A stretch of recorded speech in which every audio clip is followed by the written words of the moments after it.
अस्सलाम वालेकुम dear students.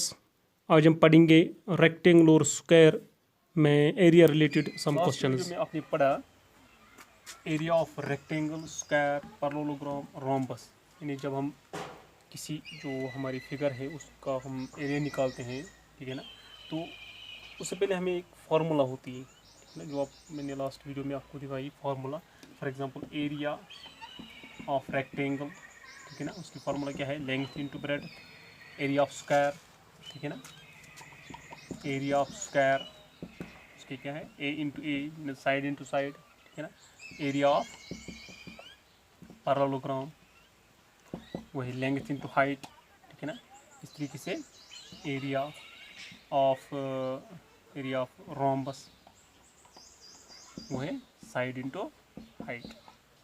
तो अब ये आज हम पढ़ेंगे, जब हमें लास्ट जो हम आपने पढ़ा लास्ट क्लास में, वहाँ पे आपको एरिया निकालना था, एरिया ऑफ रेक्टेंगल, तो आप ये फार्मूला यूज़ करें थे, area of square, area of parallelogram, area of rhombus.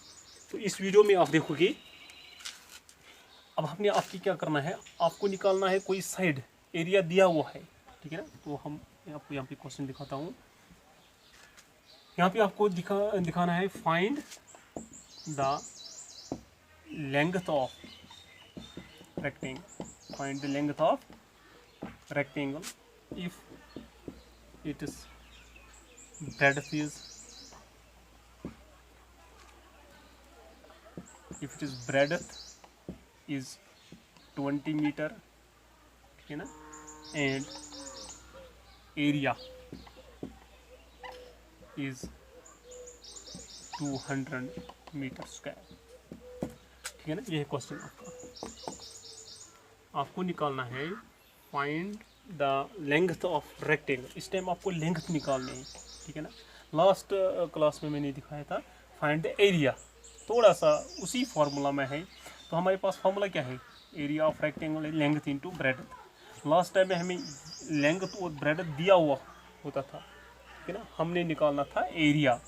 इस टाइम हमने एरिया भी दिया हुआ है, लेंथ नहीं ब्रेडथ भी दी हुई है, हमने निकालना है लेंथ, ठीक है ना। तो हम क्या करेंगे, सिंपल है। तो हम थोड़ी सी फिगर बनाएंगे, ठीक है ना, रफली। तो इसमें लिखेंगे फाइंड द लेंथ, लेंथ हमने निकालना है, तो इसको हम लिखेंगे एल, ठीक है ना। ब्रेडथ कितनी है? 20 मीटर। एरिया कितना है? 200 मीटर स्क्वायर, ठीक है ना। तो हम क्या करेंगे, हम लिखेंगे सोल्यूशन में, ठीक है, लेंथ ऑफ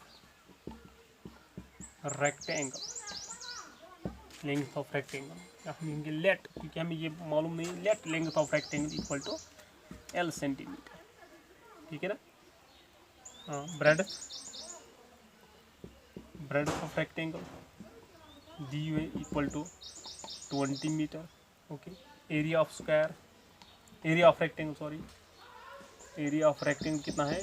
200 मीटर स्क्वायर, ठीक है ना। लास्ट टाइम भी हमने जो एरिया ऑफ रेक्टेंगल है लेंथ इंटू ब्रेडथ, यही तीन वेरिएबल्स है। तीनों वेरिएबल्स मीनस कि इसमें कुछ भी वैल्यू हो सकता है। इस टाइम एरिया में 200 है, ठीक है ना। अभी दूसरे रेक्टेंगल होगी तो उसमें एरिया होगा 400 metre, 300 metre, 100 metre, 10 metre, whatsoever कुछ भी हो सकता है एरिया का, ठीक है। इसी तरीके से लेंथ भी कुछ भी हो सकती है, ब्रेडथ, और जो भी लेंथ और ब्रेडथ हो सकती है उनका इनटू हमें एरिया मिलता है, ठीक है ना।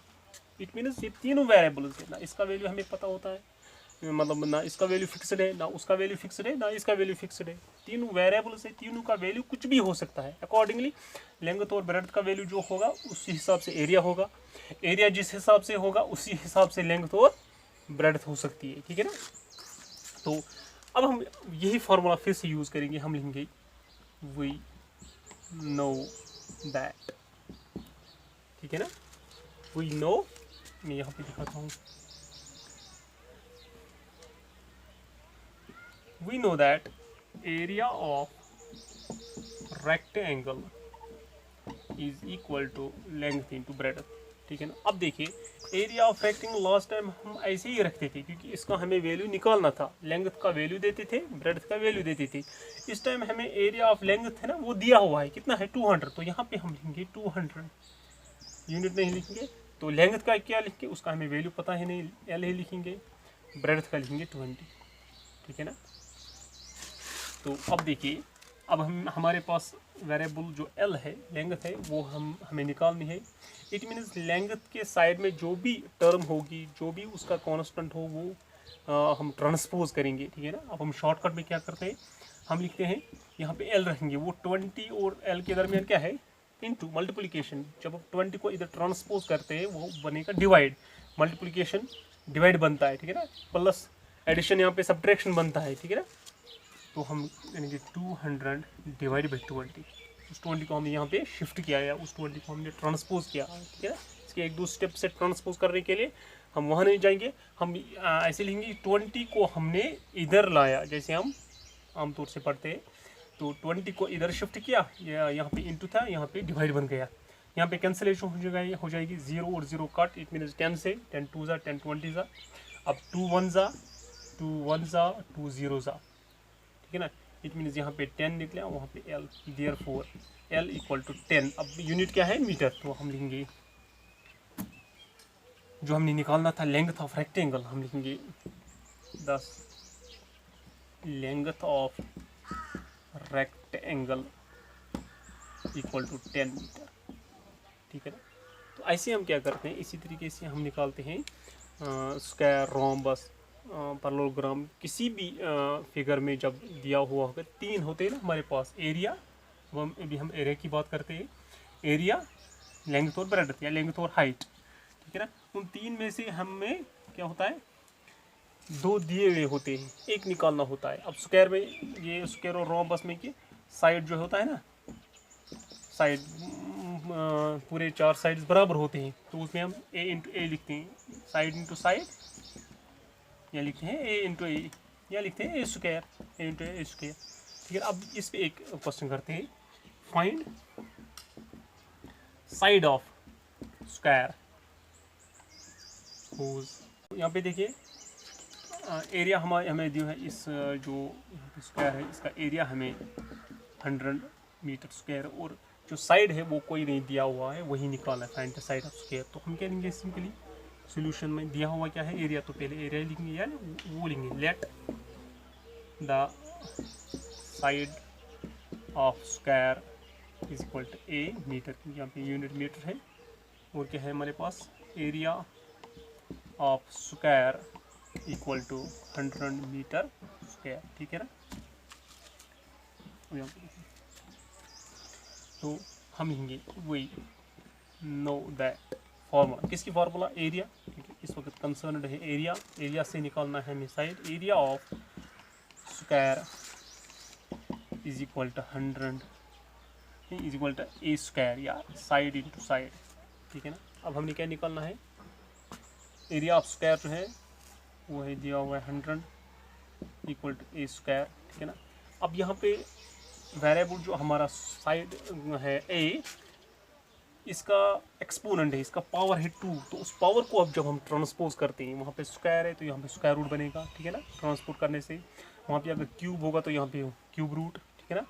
इट मीन्स यहाँ पे 2 है, यहाँ पे बनेगा या स्क्वायर रूट, तो it mean square root of 100 equal to A square, A, ठीक है ना। ए का स्क्वायर हमने यहाँ शिफ्ट किया, वो बन गया रूट। अब अपने ऑलरेडी स्क्वायर रूट्स पढ़े हैं, स्क्वायर रूट ऑफ 100 क्या होता है, 10 square equal to A square root cut, वहाँ पे लिखेगा 10, therefore A equal to 10 means therefore side of square is equal to 10 metres, ठीक है ना। अगर हम यहाँ पे 100 के बदले लिखते हैं 25 से, यहाँ पे 25 है, यहाँ पे 25 आएगा, 25 का स्क्वायर रूट क्या है 5, तो हमारे साइड निकलेगा 5। इस तरीके से कुछ भी हो सकता है, परफेक्ट स्क्वायर भी हो सकता है, नॉन परफेक्ट, आपने ऑलरेडी पढ़ा है परफेक्ट स्क्वायर कौन होते हैं, non perfect square, perfect square जो जिनका परफेक्ट स्क्वायर निकलता है, और नॉन परफेक्ट वो है जिनको जो डेसिमल पॉइंट्स में निकलता है स्क्वायर रूट, खैर। तो ऐसे हम जो रोम्बस, पैरेललोग्राम है ना, उनके फार्मूला में भी कोई भी वेरिएबल निकाल सकते हैं, ठीक है ना। लेंथ निकालनी हो, हाइट निकालनी हो, इस तरीके से ब्रेड्थ निकालनी हो, तो फार्मूला वही यूज़ करने जो इसके लिए है, जैसे रेक्टेंगल के लिए लेंथ इंटू ब्रेड्थ है, ठीक है ना। स्क्वायर के लिए साइड इंटू साइड है। अब यहाँ पे स्क्वायर में जो है ना, इसी तरीके से जो यहाँ पे स्क्वायर पे जो एक्सपोनेंट है वो शिफ्ट करना है, ठीक है ना। अब रोम्बस में ऐसा नहीं है, रोम्बस में a इंटू एच है, तो वहाँ पे दो वेरिएबल्स है। अब कौन सा निकाल, अगर हाइट निकालना है तो a को इधर शिफ्ट करना है, a के वैल्यू को अगर a निकालना है तो जो हमारी हाइट है वो यहाँ पे शिफ्ट करना है, ठीक है ना। तो इस तरीके से नेक्स्ट वीडियो में हम पढ़ेंगे एरिया ऑफ ट्रेपेजिज्म, ठीक है ना। और ट्रेपेजिज्म की फॉर्मूला में भी जो वेरिएबल्स होंगे तो उनको हम निकाल सकते हैं आसानी से। तो आज के लिए इतना ही काफ़ी। तो मैं इसके लिए असाइनमेंट्स रखता हूँ, वो आप अपने आप करना। लास्ट पे मैंने कुछ असाइनमेंट्स रखे हैं, इसमें मैंने 2 क्वेश्चंस रखे हैं, एक एरिया ऑफ रेक्टेंगल के रिलेटेड और दूसरा एरिया ऑफ स्क्वायर के।